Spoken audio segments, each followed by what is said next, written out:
Hello everyone, my name's Emma, welcome to my channel. Today I wanted to talk to you about some great books to check out that are in subgenres of fantasy. So these are not epics, they're not high fantasy, and they're not romance either, because I feel like that is already a huge part of fantasy that if you want a romance, you know, if you want romance in your fantasy, TikTok will tell you where to go. I feel like that's easy to find. But let's say you're a little bit bored of the giant epics. You want either maybe something just a little bit different, maybe you want it because it's a bit shorter. So I'm here to recommend some books for you. These are not in any kind of order. This is not a top 5. I just want to give you some ideas. The first one is Rivers of London. Now, I feel like when I'm on r/fantasy, so the fantasy Reddit, I always see someone who goes, oh, I really want an urban fantasy or a modern fantasy that doesn't have romance. I think the genre shifted a little bit, but essentially that's what would have been, you know, vampires and love triangles. You know, they wanted urban fantasy, but they didn't want that part of it. And time and again, I shout out for people to try Rivers of London. If you're in the UK, you're probably way more familiar with this. So feel free to skip to the next one if you are. It's quite a popular series. But I think there's maybe parts of the internet that don't discuss it. So Rivers of London is, as the title suggests, set in London. And it features a main character who is part of the police, and he's out on the job, and he comes across a ghost. And then he realizes that magic is a thing.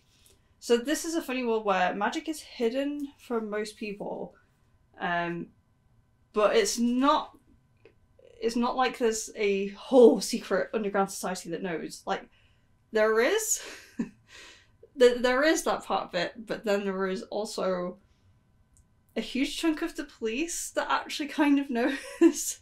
So what happens is that Peter Grant gets reassigned to the sort of magical department of the police that is now down to one guy, one older guy who will start teaching him how to use magic. And so these are sort of like mostly episodic in nature. Probably it's basically like British Dresden, I feel like. So there might be a little bit of romance, but it's definitely not the focus. In this one, he's chasing down the ghost of Punch, as in the puppet from the Punch and Judy like shows. I'm sorry if that means nothing to you. Go Google Punch Judy if it doesn't. But there's like 5 or 6 of these now. There's a new one coming out really soon. And they each kind of have their own mystery. So it's still a detective novel, but it's detective with magic. And he has to deal with all sorts of like supernatural beings that he learns about. So my favourites being like the rivers and so the reason why it's called the Rivers of London is that he finds out that there's a spirit that is part of, or it's the spirit of a river. So there's a whole family of black women who are the like mothers and sisters of the Rivers of London. And it's like such a cool concept. And as a bonus point, the main character, he is mixed race, and you're fully seeing this in his head. So you get an element and a point of view that I don't really think I've seen much of in other books, especially fantasy. And on top of that, he is also a giant nerd. So, for example, in one of the books, he comes across someone who can like pull rocks apart and bury into the ground, and he straight up calls him an earthbender. He also has a car called the Asbo, named after a review from Top Gear. So he is a nerd, and he will make cultural references, and I have a lot of fun with it, and hopefully you will too. Next one, I am not hiding at the end, because I really, really want more people to read these books, and they are the Johannes Cabal books. I love these books so much, and I really want more people to read them. So if you take nothing else away from it, is please read these books. So these are quite unusual, in that each book is sort of a slightly different genre, and you have the same main character throughout. So Johannes Cabal, he is the ultimate anti-hero? Let's try to find the right word. Yeah, he's an anti-hero. Because he will straight up murder people to get what he wants. He is not above doing very terrible things. But thankfully you have a great sense of humour throughout that stops that being depressing. So the first book, which isn't this one, I realise I think I have it digitally, the first one. So the first book features him approaching the devil? A devil? Let's say he's approaching the devil because he wants to get his soul back.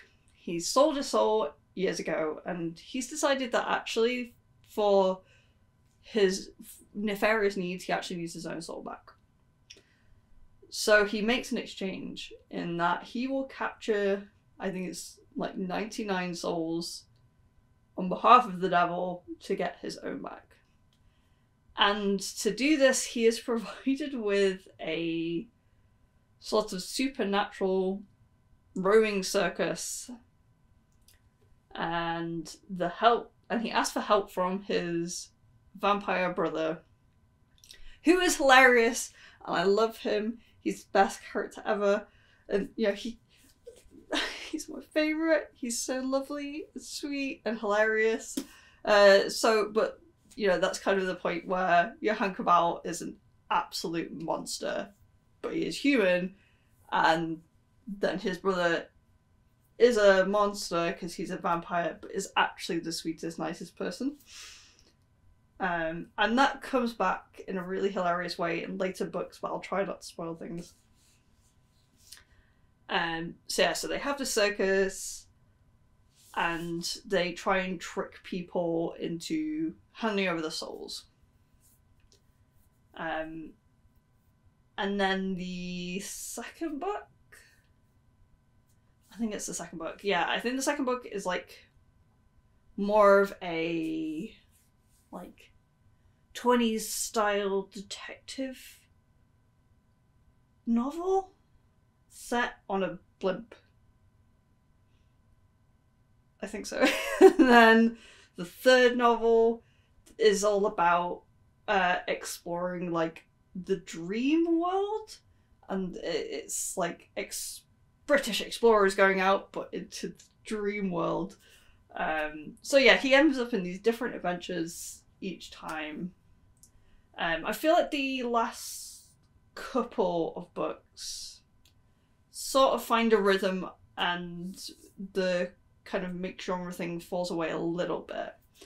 So what you're left with is, because the way the world is built and described is quite hazy. So there is like, I think it's usually set it's usually set in European countries. Like I think the first one feels quite British, but then we end up in like fake European countries. But then there's, as I said, there's like supernatural elements, but there's also kind of steampunky elements that come into it. And we go all over the show. But it is so funny, but it's funny in a way that it still has a lot of heart to it. Like I said, I love Horst, and we do get some really good dramatic moments as well. Even though Johann's sort of like evilness is played for laughs most of the time, there's a lovely moment that stuck with me in the sort of detective-y bit where this young woman like wants to kind of work the case with him, and she keeps giving him a chance, and then like he's selfish one too many times, and she just sort of goes dejected and is upset. And I think he then realizes that maybe he's been a bit too harsh then, and it's a really lovely moment. And bonus, like Rivers of London, they're all fairly short books, so if you just want to dip your toe and try the first one, it's not a huge commitment. But if you are in any way a fan of comedy and anti-heroes, god damn it, please try these books. I need someone to talk to about these books. They are some of my absolute favourites.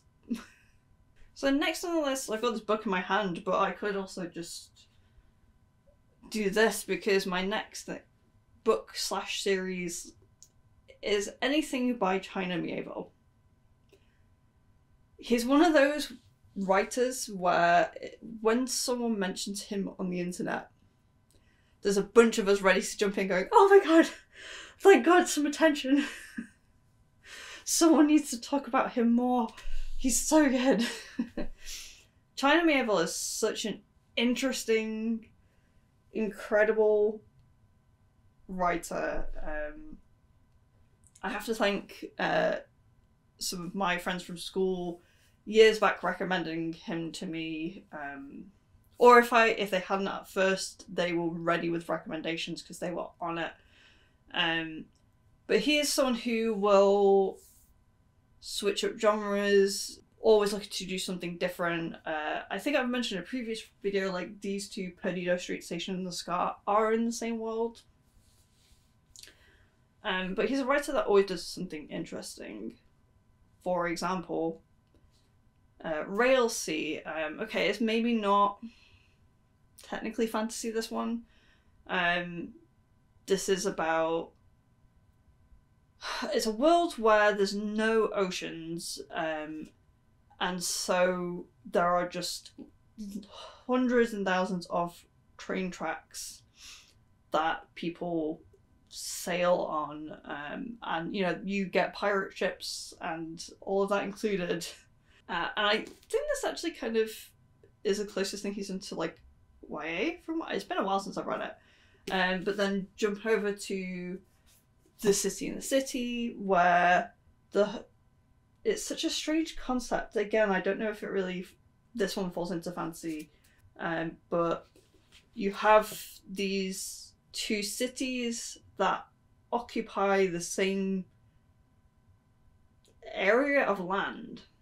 So you can have a building of City A next to the building belonging to City B, but the A citizens basically have to work at this sort of like blindness so that they don't see it or acknowledge it or access it. And they also can't see or interact with people of the other city. So I'm aware this is actually a very anti-fantasy concept because people aren't invisible. They really have to train since they're a child to not see the other citizens of the other city. Very strange, but that one's also quite detective-y because there's a murder that crosses city lines. It's very cool. But then Perdido Street Station is definitely more of like a cross of fantasy, bit of sci-fi, bit of steampunk. So many cool and weird concepts being thrown at you. You know, that would probably be the... I've tried to keep most of these books short because I really feel like if you want to break from epic stuff, it's nice to have some shorter books in your arsenal. But if you want something that is... If you're not bothered about book length, and if you're happy for a big book and you just want something that's a bit different... Oh my god, it's chunky. Perdido Station's 850 odd pages are an incredibly interesting time. You have a lot of politics going on. You have different kind of species living in the city. You know, the key ones are there's a group of people who are human up to the neck, and then the head is a beetle. Not a beetle head. The head is an entire beetle's body. I feel like the book is very specific on that point.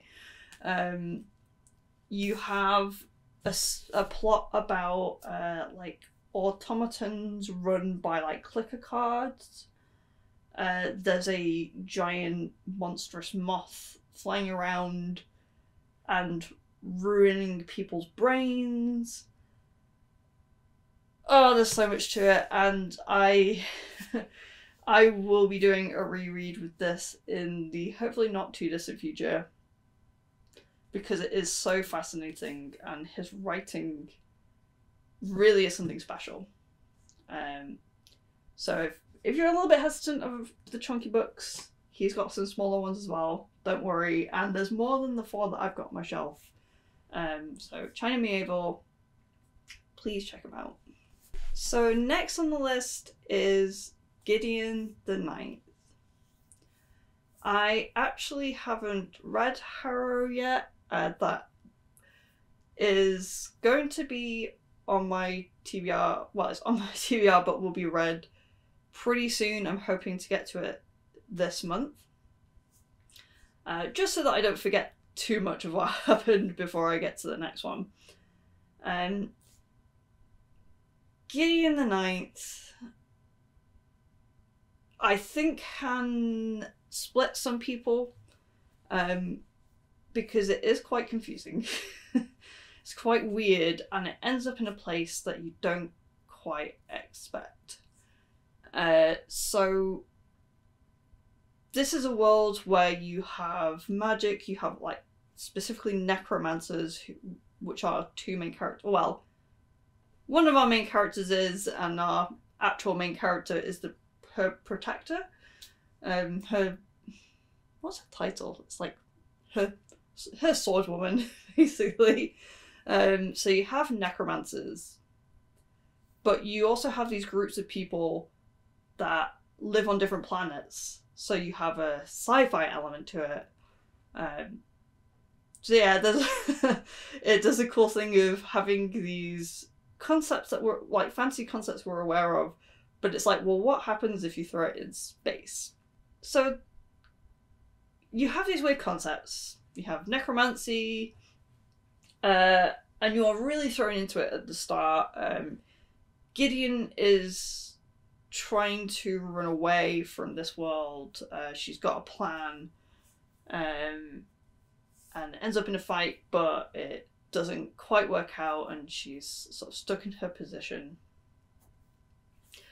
Then her and the necromancer, Harrow, get invited to an event.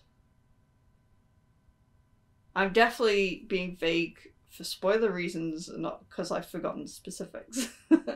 So they've been invited to an event where effectively the royalty, or you know, the people in charge of other planets and other areas of the galaxy, they're all invited to a big house for this event.